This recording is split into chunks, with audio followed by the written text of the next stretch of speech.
All right. Here at the Ethical Society, we organize our programmatic year around a theme. And this year's theme is exploring the human condition. I hope you've been enjoying the diverse platforms that we've had these last few months, as the platform team has been hard at work scheduling dynamic speakers with fascinating topics. And today is no exception. Our speaker today, Dr. Jessie Sun, is an assistant professor of psychological and brain sciences at Washington University, where she also directs the Well-Being and Morality Lab. Her research examines social experiences and well-being, morality and well-being, and moral improvement. Prior to joining WashU, she was a Mind Corps postdoctoral fellow at the University of Pennsylvania. She received her PhD from UC Davis and her bachelor's from the University of Melbourne. In her personal life, she strives to promote well-being by living a full vegan life and has pledged to give all the most effective animal welfare and global poverty causes. I'm especially thrilled to welcome a fellow vegan to the stage. So please join me in a very warm welcome for Dr. Jessie Sun.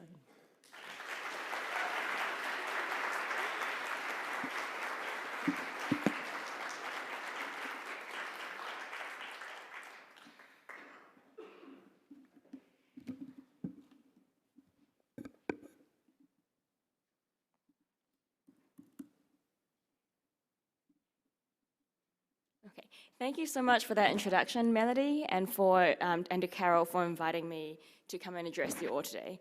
Is this volume good or is this too loud? Is this good? All right, great. Okay, so I was invited to talk on this, the topic of balancing personal well-being with broader moral considerations, which is exactly the topic of my research. So today, I'll be sharing some results from 3 different research projects I've been working on that address this broad question of whether you would be happier if you were more moral. Most people want to live a good life, but what does that involve exactly? From a psychological perspective, I argue that the good life involves both a concern for your own personal well-being and a concern for other people's well-being. The pursuit and the balance of these goals of well-being and morality are vital to a well-functioning society. So broadly speaking, my research asks how people can lead fulfilling lives and balance their personal desires with other people's needs and rights. So you might wonder, what is the connection between well-being and morality exactly? To me, these are 2 sides of the same coin. We can't completely understand well-being without also considering how it intersects with morality. And just to give you a few examples of this, in moral philosophy, for some moral theories, such as utilitarianism, the morally right action is the action that maximizes well-being in an impartial way. Moral considerations also play a role in evaluating whether a theory of well-being is adequate. For example, one criticism of hedonism as a theory of well-being is that someone who enjoys torturing puppies could be considered to be happy, even though that's obviously an unethical action. So that might lead you to question whether hedonism is an adequate theory of well-being. Thirdly, some definitions of morality emphasize that it's a code that regulates your relations to the well-being of others. For example, our moral and immoral actions, such as kindness versus cruelty, or honesty versus dishonesty, can either benefit or harm other people's well-being. So clearly there are many philosophical connections between well-being and morality, but today the main debate I want to talk about is whether morality is conducive to personal fulfillment. So if you're a more moral person, Are you more likely to be happy? Are morality and happiness compatible, or is there a trade-off between the two? There's actually a lot of debate around this question. In one influential paper titled Moral Saints, Susan Wolf argued that a moral saint is someone who sacrifices his own interests to the interests of others and feels a sacrifice as such. So this perspective implies that there is a trade-off between morality and well-being, in that in order to promote other people's well-being, you have to take away some of your own. Alternatively, other theorists, such as William James, Aristotle, and many other virtue theorists, suggest that well-being and morality go hand in hand, or that morality or virtue are even necessary for well-being. For example, William James said that the joy of moral self-approbation may be required to make the notion of mere existence tolerable. In other words, you need to feel like a moral person in order to feel like a good person overall. So, what is the answer empirically to this question? Well, the answer isn't that obvious. We could think of many reasons why it might be the case that morality is good for you or bad for you. For example, you can imagine, as William James suggests, that when you do moral things, you feel a sense of warm glow or moral pride, and that contributes to your well-being. A moral person probably also has better social relationships, because someone who is constantly unkind, dishonest, and unfair to those around them probably won't have many friends or get very far in life. And along those lines, people who are more moral and act in an upstanding, righteous way are probably more liked and respected by those around them, so they get these reputational benefits. But you can think of other reasons why being moral isn't always good for your well-being. For example, people who are moral might end up being too self-sacrificing, where you end up burning out because you're doing too much for others and not taking care of yourself. And you can clearly see this in a lot of situations of activists burning out from their pursuits. People who are highly moral might also have extremely high moral standards, which makes them excessively guilt-prone when they feel like they're not always acting in the most moral way possible. So they're not meeting their really high standards. Or they might be scrupulous and really worried about whether they're making the best decision or the exact morally right decision. For example, if you've seen The Good Place, Chidi Anagone is a great example of this. And finally, people who are more moral might feel more distressed when they see bad things happening in the world and bad things happening to other people, because they feel a greater sense of empathic distress. So there are also reasons why morality might not be so great for your personal well-being. Before I get into the research today, I want to spend a moment trying to define what I'm even talking about when I discuss the words well-being and morality. Broadly speaking, a moral person is someone who has a virtuous character, does the right thing, acts in ethical ways, and is a good person. So you'll see here I've added lots of quotation marks because this is a bit of a vague concept. It's hard to say exactly what the right thing is, what is the ethical thing, what's a virtuous, and what is a good person. And I've done that intentionally because it's not possible to define moral goodness in a way that is completely uncontroversial and generalizable across people, cultures, and time. Firstly, there are challenges from moral relativism, which suggests that what is the moral thing differs depending on which culture or which subgroup of a culture you're in. And particularists who argue that the morally right action differs depending on the specific situational details. Relatedly, different moral philosophies, for example, utilitarianism versus deontology versus virtue ethics, produce different answers. And even if you are an objectivist and you believe that moral universal truths do exist, different people might disagree on what these are. So how do we even begin to study whether moral people are happier if we can't exactly pin down what morality is? Well, in my research, I start from the assumption that much of what is interesting about human morality depends on its psychological meaning. So to prioritize psychological relevance to people, my studies operationalize morality in terms of what people typically or personally consider to be morally good or bad. So the conclusions from today's studies will be limited to these kinds of common sense understandings of morality. And I'll show you what I mean by that very shortly. For well-being, broadly speaking, well-being comprises what is intrinsically good for a person. And my studies incorporate dimensions derived from three major philosophical theories of well-being, including hedonism, which conceptualizes well-being as pleasure minus pain. So I include measures of subjective well-being and emotion. There's also objectivist theories, which suggest that well-being involves achieving various objective goods, such as meaning in life, social connection, or social status. And finally, desire satisfaction theories, which suggest that well-being involves getting what you want out of life, achieving your deepest values. So I include a measure of goal attainment. So today I'm going to discuss two propositions. One is that moral people are happier, and the second is that people believe that becoming more moral would also improve their own well-being, but not quite as much as making non-moral improvements.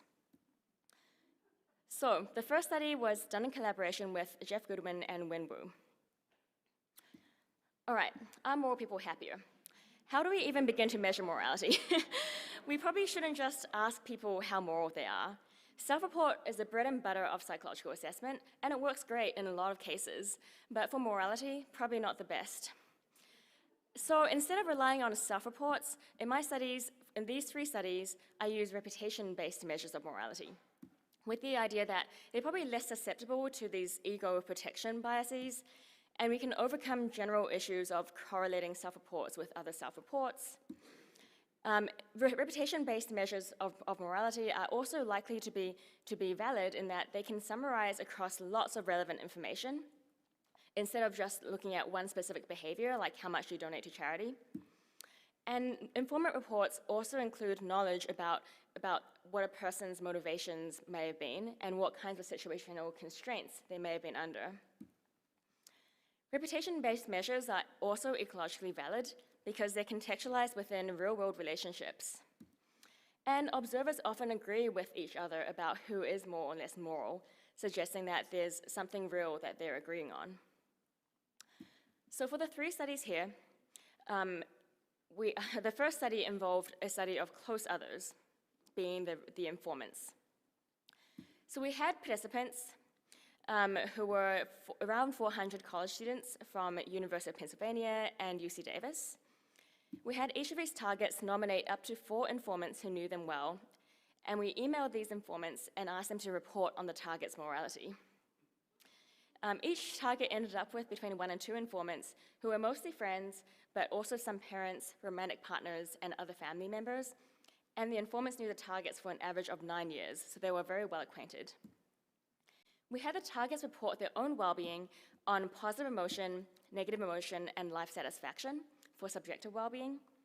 And we also measured meaning in life because we were curious whether it might be the case that moral people aren't happier in the sense of subjective well-being, but they might have more meaningful lives. So we wanted to know if it was different for subjective well-being compared to meaning. For moral character, we developed a moral character index by measuring people's perceptions of how morally relevant different personality items were from across 3 different questionnaires. So we had 88 participants online rate each item. For example, how morally good or morally bad is it to be someone who is not interested in other people's problems? So you'd rate it from extremely morally bad to extremely morally good, with 0 as neither morally bad nor morally good. We found that traits such as assertiveness, sociability, and anxiety were not particularly morally relevant. Some traits like productiveness, trust, sincerity, and modesty were somewhat morally relevant. But the ones that were most morally relevant, which we included in the final composite, were general morality, compassion, respectfulness, honesty, 2 different measures of fairness, loyalty, and dependability. So when an informant is reporting on these questions, they might answer a question like, Carol is a person of strong moral character, and rate it from strongly agree to strongly disagree. So, are moral people happier? In this study, we found that in one of the samples, people who were rated as being more moral by their informants tend to report higher subjective well-being, but this wasn't the case for the other sample. But in both samples, there was a positive association between morality and self-reported meaning in life. So this study provides some initial evidence that moral people might have greater well-being, and perhaps especially meaning. But ideally, we'd want to know whether this is true beyond college student samples and North American samples. And there's also some possibility that we were getting some range restriction in the informant reports because we were asking people's close others. So, and their close others, their friends and their parents, probably see them as being pretty moral. So that may have prevented us from being able to detect a real effect. So in the second study, we looked at R&D engineers at a high-tech mass transportation company in China. This time, we studied 711 employees who were nested in 133 teams of between 4 and 7 employees. This time, everyone rated their own subjective well-being, and they also rated their teammates' moral character using these 10 adjectives. So this gets past the informant self-selection issue because we're just using pre-existing work teams. And these work colleagues are probably also less biased because they're not as close to the participants themselves. And in this sample of Chinese employees, we find that people who are more moral, according to their coworkers, also self-reported greater subjective well-being and meaning.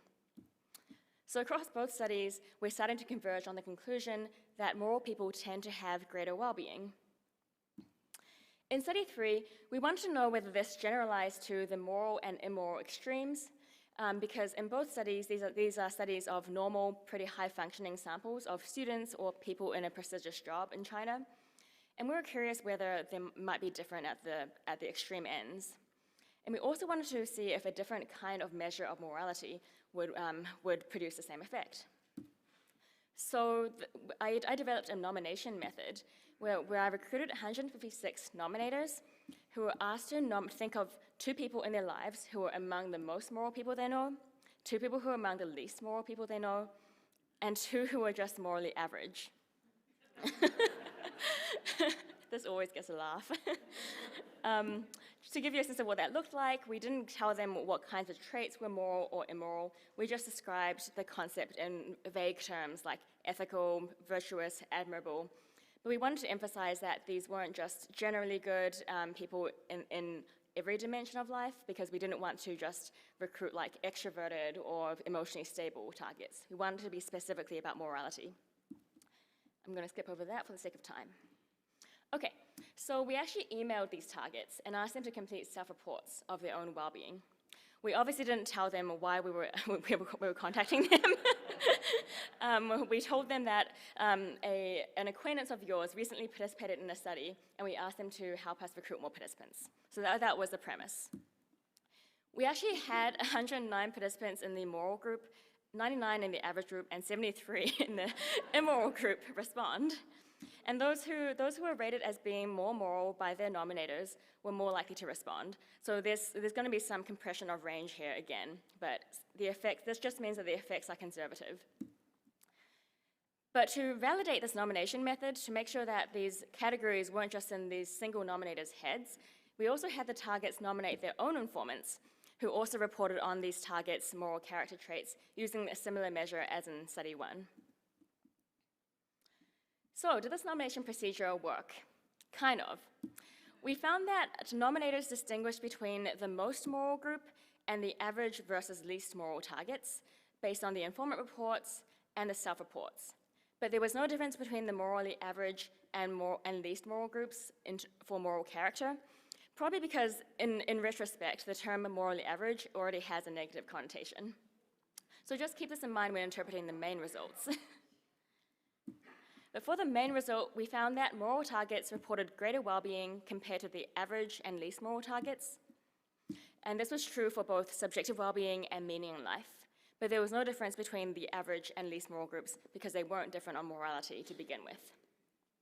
And we also found that the target's own informants also rated them, who rated them as being more moral, also reported greater subjective well-being and meaning in life. So across these 3 studies, we find evidence that moral people tend to have greater well-being. This was similarly true for subjective well-being compared to meaning, and we also compared some subfacets of morality and found that it was also true for kindness compared to integrity. Some limitations of a study are that it only captures visible forms of morality that observers can see. You can imagine that you can hide some aspects of immoral character from others, but over time, it might be difficult to maintain that facade if you're truly an immoral person. It's also causally ambiguous. We don't know if morality causes greater well-being or if happy people are more moral. And there are also some constraints on generalizability, in that we weren't actually able to sample the truly immoral extremes in study 3. We found that that we didn't quite get the ends of those extremes as much as we would have liked to. It also might be the case that for some more specific aspects of morality, like utilitarianism or being vegan, they may or may not be associated with greater well-being. We studied these common sense moral character virtues like compassion, honesty, and fairness. And there are other conceptualizations of morality that we didn't measure. But the bottom line is that in these 3 studies, people who are more moral based on a broad common sense conceptualization within a typical range that most people, 90% of the people, I would venture to say, are in, do tend to be happier. For the second part of this talk, I want to show that people also believe that becoming more moral would improve their own well-being, but not quite as much as making non-moral improvements. And these studies were done in collaboration with Josh Wilt, Jeff Goodwin, Pete Meindl, Hannah Watkins, and Jonathan Berman. So a couple of years ago, I found something that I think is pretty interesting. People don't particularly want to be more moral. When you ask them about 21 different traits that they may or may not want to change about themselves, people say they want to become less anxious, less depressed, more sociable, more productive, but they don't really want to become more compassionate, loyal, honest, fair, respectful, or moral. So this made me wonder, why not? Why don't people want to become more moral? And why are people more interested in improving some traits compared to others? One potential answer might be that people perceive trade-offs between moral improvements and well-being. This could be in terms of absolute costs, in that people believe that moral improvements would reduce their well-being in an absolute sense, or it could just be relative costs, in that people believe that non-moral improvements would result in greater well-being benefits compared to moral improvements. Just to cut to the chase, we find no evidence for absolute costs, but some evidence for relative costs, strong evidence for relative costs. And I'm going to show you this by presenting results from 2 different projects. In the first project, we asked people about what they want to, what is something that you could change about yourself, that you want to change about yourself in order to become more morally good. We did this in 2 different studies and slightly changed the wording to also include less morally bad in the second study. Participants gave us some pretty interesting examples: donating more to charity, being more honest, following through with your commitments, stop looking at porn, stop thinking I'm better than other people, having more moral courage to speak out, better control my temper, I wish I could stop cheating on my boyfriend, and I want to learn to be more forgiving to those who have wronged me. So people had all sorts of interesting potential moral improvements they could make. And we coded them, in study 1, we, the experts, coded them into different trait categories, and in study 2, participants coded these responses themselves. And the majority of these responses were about compassion, but we also had things like being less reactive, more open-minded, more honest, more productive, and more self-controlled. Okay, but across this great range of moral improvements, people believed that making this improvement would be good for them. In study 1, we asked them, to what extent do you think that making this change would have positive or negative consequences for you?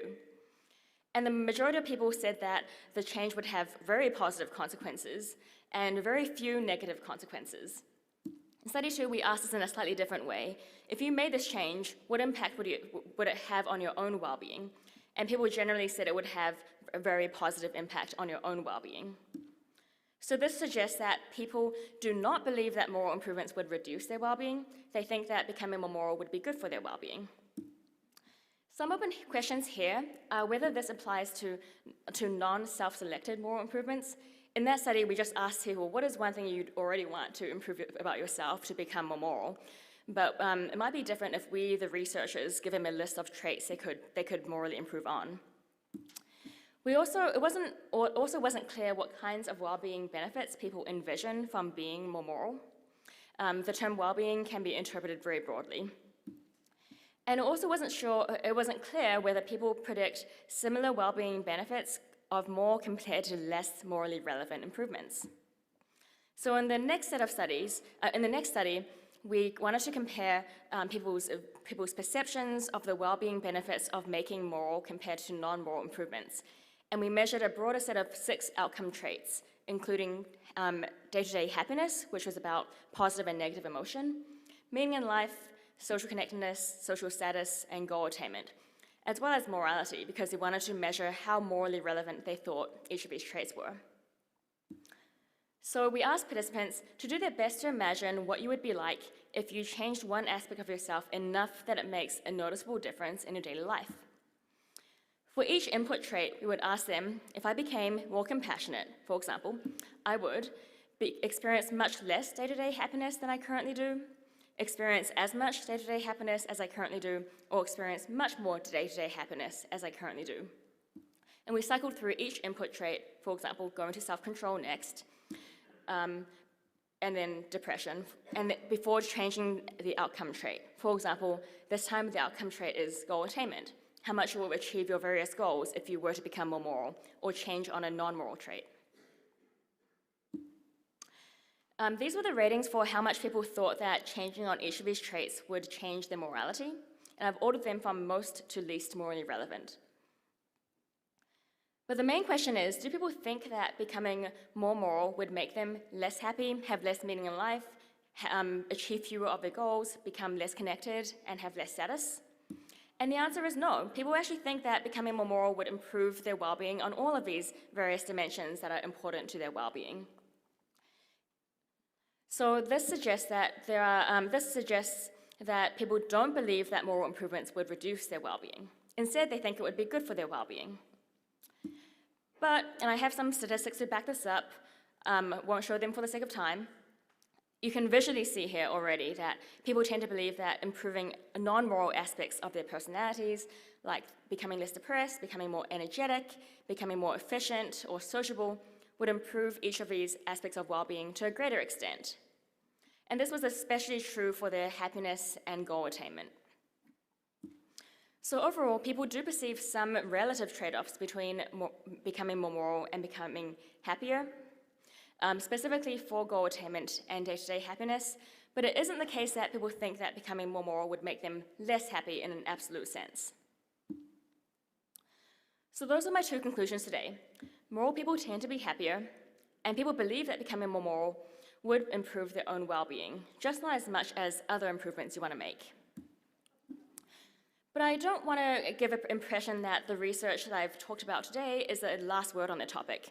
This is actually a very new area of research. Not many people have investigated the connections between morality and well-being empirically. So there's a lot more to be discovered. For example, we don't know yet which forms of well-being are more positively or more negatively associated with well-being.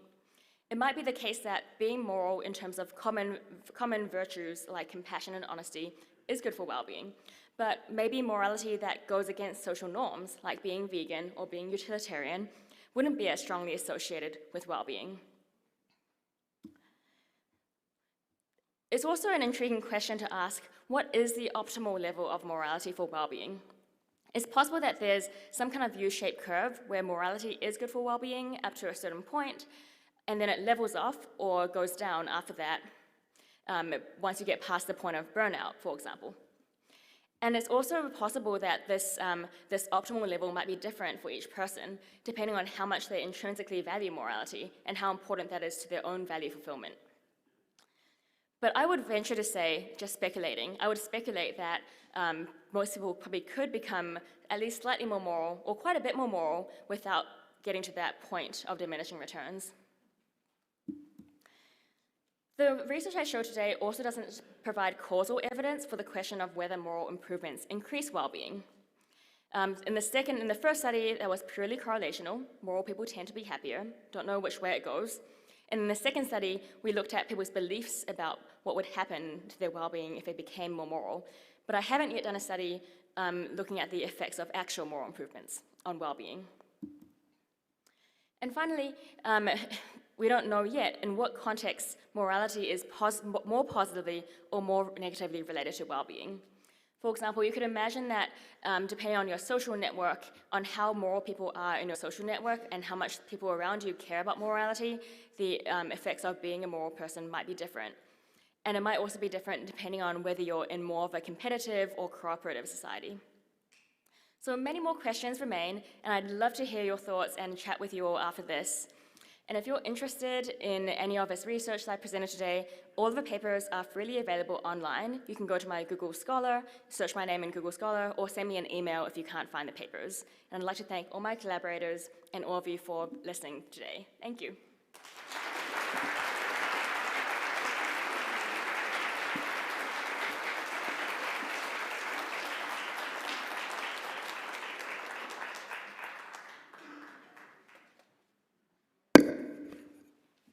Thank you so much, Dr. Sun, for a totally fascinating presentation. And thank you, Carol Beer, for finding us, Dr. Sun. I think if there were ever an audience in St. Louis for which your talk would resonate, it's us. The topics of morality and well-being are laced in our many book clubs, discussion groups, but until today, speaking for myself, I never really saw the kind of correlation that you're bringing to it. It also occurred to me, though, there's a much broader audience that needs to hear you, and maybe we should find a way to get you on the campaign trail. So, thank you, thank you. Members of the Welcome Team will now take up a collection to support the Society. And if you are moved to make a donation today, we appreciate anything you may be able to give. We rely on your generosity so that we can keep providing our many free programs and great speakers like Dr. Sun. If you don't have cash with you today, you can donate by using the QR code on the screen, or you can become a pledging member. If you are interested in joining the Ethical Society, and who wouldn't be, our membership coordinator, Courtney Scott Camarata, will be available afterwards downstairs to answer your questions. Courtney is also hosting a training today for Visitor Connect volunteers. It's from 12:30 to 1:30 in the Hankey Room. The training will help volunteers familiarize themselves with the materials we use, the setup, and also discuss frequently asked questions. Please consider signing up to help welcome future visitors. We now have an announcement from our Board of Trustees. Kit Rogers, will you please come up?